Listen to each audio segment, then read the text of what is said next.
అందరికీ praise lord అండి. మీ అందరికీ గుడ్ ఫ్రైడే బ్లెస్సింగ్స్ అందరికీ మంచిగా రావాలని నేను కోరుకుంటున్నాను.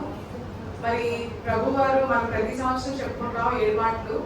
మరి ప్రభువారు మన కోసం పలికిన 7 మాటల్లో మొదటి మాట, తండ్రి వీరేమి చేయించున్నారో వీరెవరు కనుక వీరిని క్షమించండి అని. మనం ఇందాక అయ్యగారు చెప్పినట్టు రోమన్ ఎంపైర్లో అక్కడ రోమన్ కల్చర్లో ఏంటి అంటే సిలువ అనేది చాలా క్రూరమైనది అన్నమాట శిక్ష. ఇంకా అల్టిమేట్ గా ఇంకేదైనా శిక్ష ఉంది అంటే అది సిలువ వేయడం అన్నమాట. అట్లాంటి క్రూరమైన శిక్షను కూడా దేవుడు ఏసైకి సిలువ వేస్తున్నప్పుడు అక్కడ కింద వాళ్ళందరూ ఏసై వస్త్రాలు తీసుకొని వాటిని చీట్లు వేసి పంచుకుంటూ ఈయన అందరినీ రక్షించడానికి వచ్చాడు, తిని రక్షించుకుంటాడు, అందరూ చూడండి అని అపహాస్యం చేస్తూ హేళన చేస్తూ ఏసైని ఎంతో ఎంతో కించపరుస్తూ మాట్లాడుతున్నారు. అలాంటి పరిస్థితిలో అలాంటి సిచ్యువేషన్ లో ప్రభు వారు ఏమన్నారు అంటే, వీరేం చేసినారు వీరు ఎరుగరు, మీరేం చేసినారు వీరు ఎరుగరు, మీరు క్షమించండి ప్రభు అని చెప్పి ఏసే మాట్లాడుతున్నారు. మనం కూడా అలాంటి స్థితిలోనే ఉన్నాము.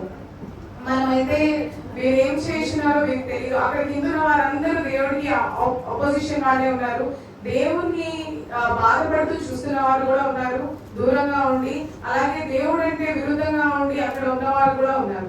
అలాంటి పరిస్థితుల్లో దేవుడు అంటే వారికి తెలియదు, ఆయన ప్రార్థన తెలియదు, ఆయన ప్రేమ తెలియదు, ఏమీ తెలియదు అనమాట. కానీ మనమందరం ఎలా ఉన్నాం? దేవుని ఎరిగి ఉన్నాం, దేవుని ప్రార్థన తెలుసు, రక్షణలో ఉన్నాం, అలాగే దేవుని స్తుతించడం తెలుసు. మనందరికీ ఈ మాట ఇంపోజ్ అవుతుంది అంటారా? మనందరికీ ఈ మాట ఇంపాక్ట్ అవుతుందా? అవ్వదు. ఎందుకంటే వారికంటే దేవుడి గురించి తెలియదు కాబట్టి వారికి క్షమించమని దేవుడు అడుగుతున్నాడు. కానీ మనందరికీ తెలుసు దేవుడి గురించి. మనందరం చర్చ్కి వస్తాం, మనందరం ప్రార్థిస్తాం, మనందరం మోకరిస్తాం, మనందరం వాక్యం ఉంటాం. కానీ మనం చేస్తున్నాం అలాగా? మనకి ఇంపోజ్ అవుతుంది ఆ మాట? మనల్ని క్షమించమని దేవుడు మనల్ని అడుగుతారా? మనల్ని ఏమి దేవుడు అడగలేదు, నా దానిలో మీరు రండమ్మా, నాతో మీరు ఉండడమ్మా దేవుడు మనం అడగలేదు. కానీ మనం ప్రార్థిస్తున్నాము. ఎందుకంటే ఒక మాట కూడా ఉంది, చూసి నమ్మిన వారి కదా చూడ నమ్మిన వారు ఎంతో ధన్యులు. మనం అట్లాంటి పరిస్థితిలో ఉన్నాం, మనం అలాంటి ధన్యతను పొందుకొని ఉన్నాం. కానీ మనం అలా దేవుడు క్షమించేలాగా మనం ఉంటున్నామా? ఉండట్లేదు. జనరల్ గా మనం ఎవరైనా మనల్ని ఏంటి అడిగితే క్రిస్టియన్స్ అని చెప్తాం. అసలు క్రిస్టియన్ అంటే ఏంటి? క్రిస్టియానిటీ అంటే ఏంటి? క్రిస్టియన్ అంటే అదొక మతము కాదు, అదొక కులము కాదు, కాస్ట్ కాదు, రిలీజన్ కాదు. క్రిస్టియానిటీ అంటే just following Jesus, practising his words. ఆయన చెప్పింది, ఆయన చూపిన బాటలో మనం నడవడం, ఆయన చెప్పింది మనం ఆచరించడం, అదే క్రిస్టియానిటీ అంటే. మన కోసం దేవుడు ఏం చెప్పారు? మోషే ద్వారా మనకి చెప్పించబడిన 10 ఆజ్ఞలు అవ్వచ్చు, దేవుడు మన కోసం పలికిన 7 మాటలు అవ్వచ్చు, ఆయన ఉన్న కాలంలో మనకి చెప్పిన ప్రసంగాలైనా అవ్వచ్చు. ప్రతి ఒక్కటి మనం పాత నిబంధనలో చూసుకున్న అక్కడ క్షమాపణ అనేది ఉండదు. మనం మిగతా ఎపిక్స్ లో చూసుకున్నా, అది ఇస్లాం వాళ్ళ కురాన్లో అయినా హిందువుల వాళ్ళ గ్రంథాల్లో అయినా చూసుకున్నా క్షమించడం అనేది ఎక్కడా ఉండదు. జస్ట్ ఏంటి అంటే ఏదైనా తప్పు చేసి శిక్షించండి. ఆ శిక్ష ఏంటంటే డైరెక్ట్ గా మరణమే.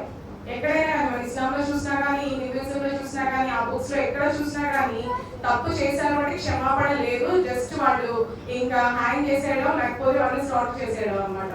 అలాంటి స్థితిలో ఇప్పుడు సౌదీలో అటు కూడా వాళ్ళు ఇంకా అదే ఫాలో అవుతారు. ఇస్లాం అయితే అదే ఫాలో అవుతుంది. ఏదైనా తప్పు చేస్తే శిక్షించడం, వాళ్ళని చంపేసేయడమే. అలాంటి పాత నిబంధన కాలంలో కూడా అలాంటి స్థితే ఉంది మనకి, మన బైబిల్లో చూసినట్టయితే. అయితే అట్లాంటి పరిస్థితుల్లో కూడా దేవుని ప్రార్థన పక్కన పెట్టేసి మన ఎక్కువ ఆచారాలకి చోటిస్తున్నందువల్ల దేవుడు అలాంటి రూల్స్ అన్నింటినీ బ్రేక్ చేయడానికి ప్రభువారే ఈ లోకానికి వచ్చారనమాట. ప్రభువారే ఈ లోకానికి వచ్చి ఇది శిక్షించడం కాదు, క్షమించడం ఎంతో ముఖ్యమన్న విషయాన్ని మనకు తెలియపరుస్తున్నారు. క్షమించడం ఎంతో ముఖ్యము అంటే మనం ప్రతి ఒక్కరూ చూస్తాం. ఇప్పుడు మన చిన్నపిల్లలే ఉన్నారు, మనం చాలా నేర్పించి పంపిస్తాం వాళ్ళకి, లేకపోతే ఇలా ఉండాలమ్మా అలా ఉండాలమ్మా అని పంపిస్తాం. వాళ్ళు ఒకసారి వేరు మాట మనకు చెప్పింది కాకుండా వేరే చేసేస్తూ ఉంటారు. మనకి అప్పుడు చాలా బాగా వస్తుంది. మన ప్రభు వారు కూడా అంతే కదా, మన కోసం ఎంతో కష్టపడి ఆయన మనం ఎలా జీవించాలో ఆయన జీవించి మనకు చూపించారు. అట్లాంటి జీవితం మనం జీవించకుండా ఆయనకి ఇష్టం లేకుండా ప్రవర్తిస్తున్నప్పుడు ఆయన కూడా చాలా బాధపడతారు కదా. అలాంటప్పుడు మనం ఇంకొక మాట చూద్దాం. మత్తయి సువార్త 5:44 చూద్దాం ఒకసారి. నేను మీతో చెప్పినదేమనగా, వీరు పరలోకమునందు మీ తండ్రికి కుమారులై ఉండునట్లు మీ శత్రువులను ప్రేమించుడి, మిమ్మును హింసించే వారి కొరకు ప్రార్థన చేయుడి. మనం అలా చేస్తున్నామండి. ముఖ్యంగా ఏంటి అంటే మొదటి మాటలో దేవుడు చెప్పింది క్షమించమని. మనం క్షమించగలుగుతున్నామా? అసలు మనకి ఇంపాసిబుల్ థింగ్ అది. మనం క్షమించడం అనేది ఇంపాసిబుల్ థింగ్. కానీ దేవుడు ఏం చెప్తున్నారు అంటే, మనం ఇస్కరియోతు యోధ గురించి చెప్పారు అయ్యారు. ఇస్కరియోతు యోధ అంత మోసం మనల్ని ఎవరైనా చేసుంటారా? అంత బెట్రై మనం ఎవరైనా చేసుంటారా? మనల్ని అంత వెన్నుపోటు ఎవరైనా పొడిచి ఉంటారా? ఉండదు. ఆయనలాగా మనల్ని ఆయన అంత గొప్పవాడై ఉండి ఆయన అపహసించినట్టు మనల్ని ఎవరు అపహసించుంటారా? అంత ఘోరంగా ఎవరు చేసి ఉండరు. అంతటి వారిని ఆయనే అంత క్షమించమని చెప్పినప్పుడు నాకు ఒక విషయం అనిపిస్తుంది. ఇస్కరియోతు యోధ గారు ఇంత పాపం చేశారు, ఆయన మళ్ళీ తెలుసుకొని ఆయన సూసైడ్ చేసుకుంటారు. నాకు అనిపిస్తుంది దేవుడు క్షమించే దేవుడు కదా, ఆయన రిజల్ట్ అయినప్పుడు ఒక్క రోజు ఆయన ఉంటే బాగుండేది, దేవుడు మళ్ళీ తిరిగి లేచినప్పుడు ఆయనతో మాట్లాడుండేవాడు, అప్పుడు ఇంకా గొప్ప సాక్షిగా ఆయన ఇంకా ఉండేవాడు కదా అనిపిస్తుంది అనమాట. అలాంటి క్షణిక ఆవేశాలు ఇలాంటివి అనమాట. క్షణికంగా మనం ఏదైనా మాట్లాడినా ఏదైనా చెప్పినా ఒకవేళ కోపంతో ఉన్నా ఒకవేళ మనసులో ఏదైనా ఉన్నా కానీ ఎలా ఉండాలి అంటే నీకు ఎవరైనా సమస్య ఉంటే డైరెక్ట్ గా వెళ్ళి మనం వాళ్ళతో మాట్లాడాలి. మనం ఏం చేస్తాం, వాళ్ళతో మాట్లాడుకుంటే చుట్టూ అందరితో డిస్కస్ చేస్తాం కానీ పర్టికులర్ పర్సన్ ఏదైతే మనం ఎవరితో అయితే కోపం ఉందో ఎవరితో అయితే బాధ ఉందో వాళ్ళతో మాట్లాడడం. మరి ముఖ్యంగా ప్రాబ్లమ్స్ అని క్రియేట్ అయ్యేది కూడా దానివల్లే. ఇప్పుడు మన లోకంలో చూస్తున్న వార్స్ కానీ జరిగేది కూడా దానివల్లే. ఇప్పుడు మన దగ్గరైనా మన ఎక్కువ పొరిగైనా మన దగ్గరైనా కూడా జరుగుతుంది అందువల్లే అనమాట. మనకి ఎవరికైతే సమస్య ఉందో వాళ్ళతో వెళ్ళి మనం డైరెక్ట్ గా మాట్లాడితే ప్రతి ఒక్కరికి సాల్వ్ అయిపోతుంది, ఒకరికొకరికి క్షమించుకుంటాము అయిపోతుంది.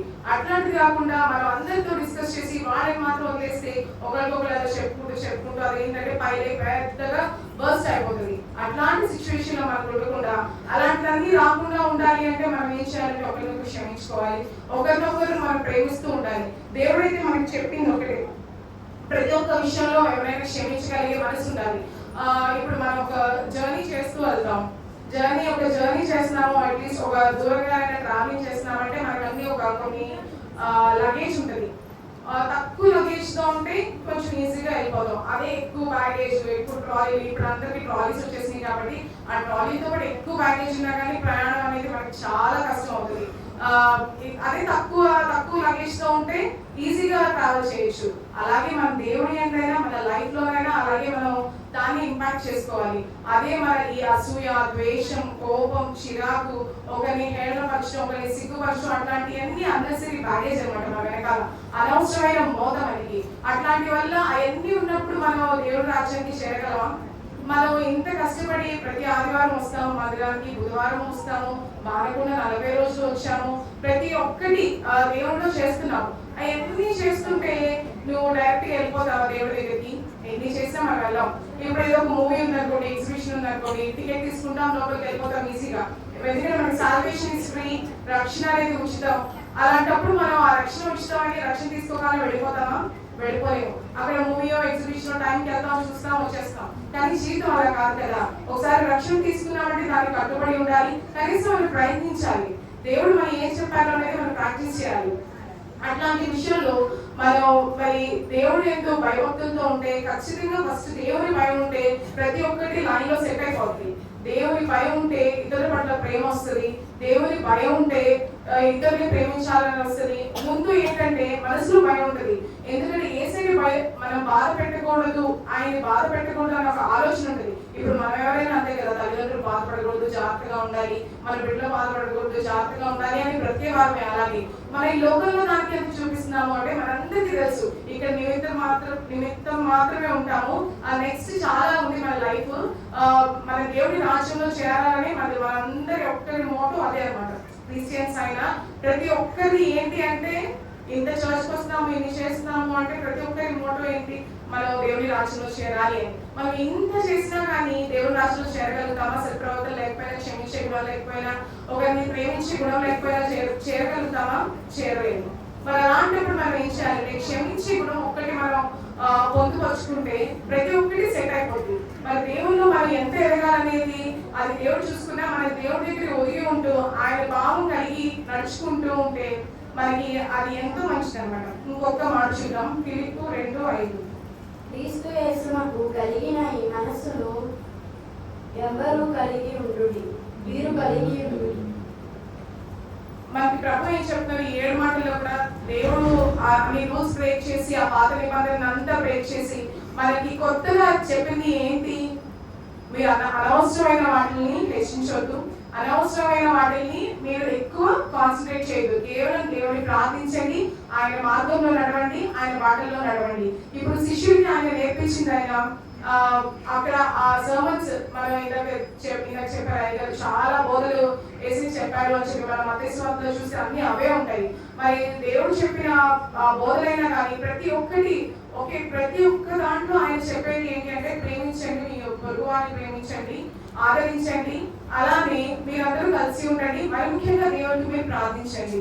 మరి దేవుడిని ప్రార్థించడం అంటే మనం దావీదు వారి 7 మార్లు ప్రార్థించకపోయినా కనీసం 3 మార్లు, దానియేలు వారి 3 మార్లు ప్రార్థిద్దాం అందరం. అలాగే మరి దేవుడిలాగా మనం పోలి నడుచుకోవాలి. ఎందుకంటే మనం క్రిస్టియన్స్ కాబట్టి, క్రైస్తవులం కాబట్టి, దేవుని మార్గంలో నడవాలి కాబట్టి ఖచ్చితంగా ఆయనే మనల్ని తీసుకొచ్చిన పెట్టలేదు.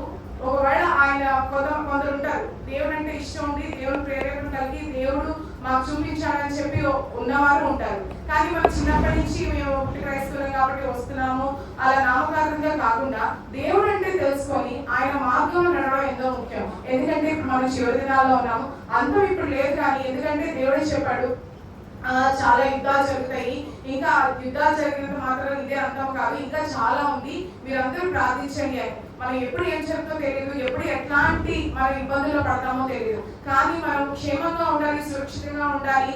ఎలా అయినా ఎలాంటి స్థితిలో అయినా దేవుడు మనం బయటపడేయాలంటే కేవలం మనకి మార్గం దేవుడు మాత్రమే. ఆ దేవుడు మాత్రమే మన మార్గంగా ఉండాలి అంటే ఆయన చెప్పిన మార్గంలో మనం నడవాలి, క్షమిస్తూ ఇతరులు ప్రేమిస్తూ మనం ఉండాలన్నమాట. ప్రతి ఒక్క విషయంలో ఏంటంటే మనం చిన్న సంఘంగా ఉన్నామంటే ఆ సంఘంలో మనకి యూనిటీ అయితే ఎంతో ముఖ్యం అనమాట. అందరూ కలిసికట్టుగా ఉండడం అనేది చాలా ముఖ్యం. ప్రతి ఒక్క విషయంలో చిన్న మనస్పర్ధలు వచ్చినా, అపార్థాలు వచ్చినా ఎవరికి వారు సార్ట్ అవుట్ చేసుకుంటూ, మరి ముఖ్యంగా వెనకాల మాట్లాడుకోకుండా అందరూ ఏదైతే ప్రాబ్లం ఉందో వారితో మాట్లాడుకుంటూ మనం ముందుకు వెళ్తే చాలా బాగుంటుంది. మనం క్రైస్తవులుగా ఉన్నప్పుడు దేవుని మాటలు ఖచ్చితంగా వినాలి, దేవుని మార్గంలో నడవాలి. ఈ 7 మాటలను ప్రతి సంవత్సరం మనం వింటమే కాదు, మన జీవితాల్లో మనం నడుచుకుంటూ ఉండాలి. అలాగే దేవుడు చెప్పిన మోషేకి చెప్పబడిన 10 ఆజ్ఞలను కూడా మనం ఆచరిస్తూ మన ఈ లోకంలో మనల్ని లాగేస్తూ ఉంటది. ఏదో ఒక విషయంలో తప్పిపోతూ ఉంటాము మానవులం కాబట్టి. కానీ అట్లాంటి తప్పిపోకుండా ఉండాలి అంటే నువ్వు మోకరిస్తూ ఉండాలి, దేవుని మనం స్ట్రిక్ట్ గా ఫాలో అవ్వాలి. ఇప్పుడు మనం ఒక కలెక్టర్ ఆఫీస్కి వెళ్ళాము, లేకపోతే ఏదైనా గవర్నమెంట్ ఆఫీస్కి వెళ్ళాము, లేకపోతే హైయర్ ఆఫీషియల్స్కి వెళ్ళాము, అక్కడ ఏదైతే ప్రోటోకాల్ ఉందో అది మనం ఖచ్చితంగా పాటిస్తాం. అక్కడ సైలెంట్ గా ఉండాలి, డీసెంట్ గా ఉండాలి, మనం ఈ పని మనం చేసేసుకొని వచ్చేయాలి, మనం ఏదైతే పని ఉందో అది చేసుకోవాలి. అంత వాడి లోకానుసారమైన అధికారులేమో, కానీ మన దేవుడు మన ప్రభు ఈ లోకానికి అధికారి, ఆయన ఈ ప్రపంచానికి అధికారి. అలాంటి అధికారి దగ్గర మనం ఉన్నప్పుడు, అలాంటి అధికారి సమక్షంలో పరిశుద్ధాత్మ చేత మనం జీవిస్తున్నప్పుడు, ఇక్కడ సహవాసం చేస్తున్నప్పుడు మనం ఇంకెంత డిగ్నిఫైడ్ గా ఉండాలి, మనం ఇంకెంత జాగ్రత్తగా ఉండాలి, మనం ఇంకెంత బాధ్యతగా ఉండాలి. అలాంటి పరిస్థితుల్లో దేవుడు ఏదైతే చెప్పారో క్షమిద్దామని అందరి మనసులో అది ఉంచుకొని దేవుడు చెప్పినట్టు ఆయన నడుచుకోమన్నట్టు నడుచుకుందాం. ఆయన బాధించేవారుగా కాక ఆయన మనల్ని ఇంకా ఎంతో ప్రేమించి ఆయన సంతోషించేవారుగా మనందరూ ఉందామని, మరి ముఖ్యంగా దేవుడు చెప్పిన ఈ మొదటి మాటలు మీరందరూ గుర్తుపెట్టుకుంటారని, మీ జీవితాల్లో ఆచరిస్తారని నేను నమ్మచ్చు. ఈ చిన్న మాట దేవుడు ఆమేన్.